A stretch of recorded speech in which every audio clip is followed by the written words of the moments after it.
За би түрүүн нөгөө боловсролын ерөнхий хууль юм асуухад манай бямцагт дарга намайг бас загнаад байна л да. Нуур амгалан бол нугас амгалан ч шиг. Яасан нуурыг чинь би самраад байгаа юм уу? Та ер нь миний хэлэх үгийг заахгүй шүү дээ. Наанасаа.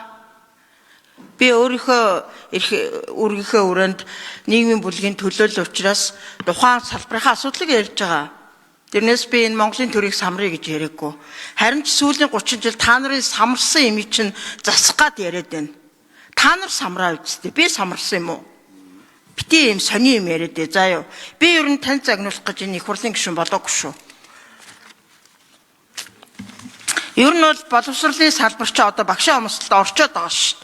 Тэгээ өнөөдөр энэ ядаж энэ тэтгэврийн насан дээр та нар анхаарал хандуулаач. Айгуу муухай тийм хүний төлөө биш зөвхөн хувийн эрх ашиг өөрсдийгөө л хамгаалах юмаа хийдэг штэ та нар. Хизээ та нар нэг ард иргэдийнхээ төлөө ажиллаад байгаа юу юм. Ажилтсан бол ер нь ийм гоё ийм асуудал гарах уу ер нь. Тэгчээд одоо зүгээр их хурлын гишүүний үг хэлэх эрхэнд хүртэл халдаа суухгүй шүү та нанаа. За Монгол улсад дундад цалинтай иргэд өрхийн орлогынхоо дийлэнхийг өдөр тутмын хэрэглээнд зарцуулж байгаа нөхцөлд энэхүү сайн дурын хуримтлалын тогтолцоонд бодитоор хэдэн хүн хамрагдана гэж засгийн газар тооцсон бэ. Хамрагдалт бага байвал энэ хууль зөвхөн өндөр орлоготой хэсэгт үйлчлэх санхүүгийн бүтээгдэхүүн болж хувирах ийм дүр зураг харагдаж байна. Энэ дээр нэг хариулт өгөөрэй. За тэгээд иргэдийн хуримтлуулсан мөнгө хөрөнгөнд төр ямар ч баталгаа гаргахгүй батлаа иргэдийг олон 10 жилийн турш мөнгөөр төвлөрүүлэхийг уриалж байгаа нь иргэдийн эрсдлийг хувийн хвшил шилжүүлж байгаа юм шиг харагдаад байна. Тэгээ 20-30 жилийн дараа сангийн хөрөнгө алдагдал хүлээвэл хариуцлагыг хэн хүлээх вэ? Төр даахгүй гэсэн биз дээ энэ хуулийн дээр чинь. Тэгээ хэн хүлээх вэ? Энэ хоёр асуултанд хариулаад өгөөрэй. Тэгээд энэ Монголын багш нар өдөр шөнөгүй надаас суугаад байгаа шүү. Тэрнээс би энд бужигнуулаад самраад байгаа юм бол байхгүй шүү. Тэрийг би бол хатуу хэлмээр байна.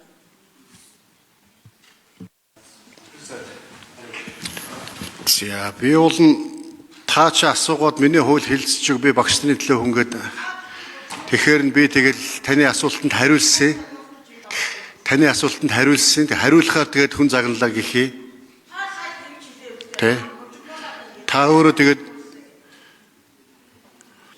гүн чин урдталтаа 50 нас 55 нас гэж тавьчаад Монгол улс багшийн хомсолд орчлоо гэрээ суугаад байна. Улмал залуу тэтгэвртэл гараад улмал хомсолд орно шүү дээ. Энэ логик ойлгож байгаа юм уу та? Ойлгож байгаа юм уу та?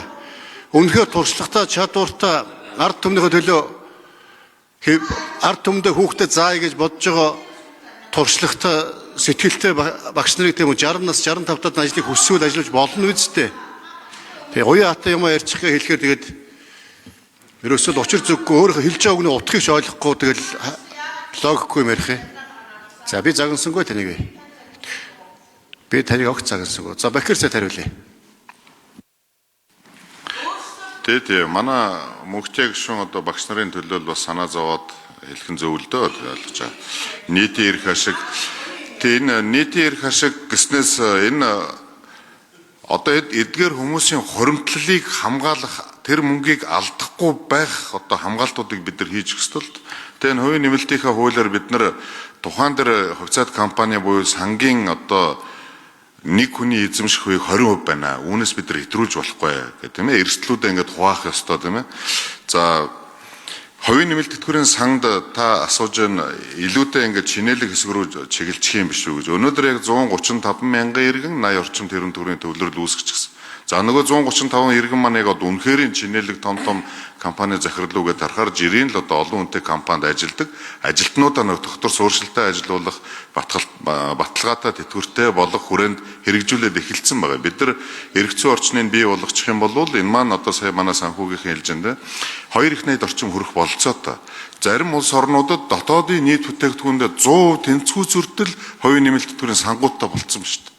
Энэ маань энэ нийгэмд өөр салбаруудад хөрөнгө оруулалтыг шин одоо хөрөнгө оруулалтын сангийн их усүртэй болно. Бид нар одоо яг таны санаа зовж байгаа саяны хүмүүсийн мөнгийг хамгаалах юм уу гэдэг шиг яг 130 мянган даатгуулсан ч гэсэн яг тэднийг хамгаалах хууль эрх зүйн орчин байхгүй.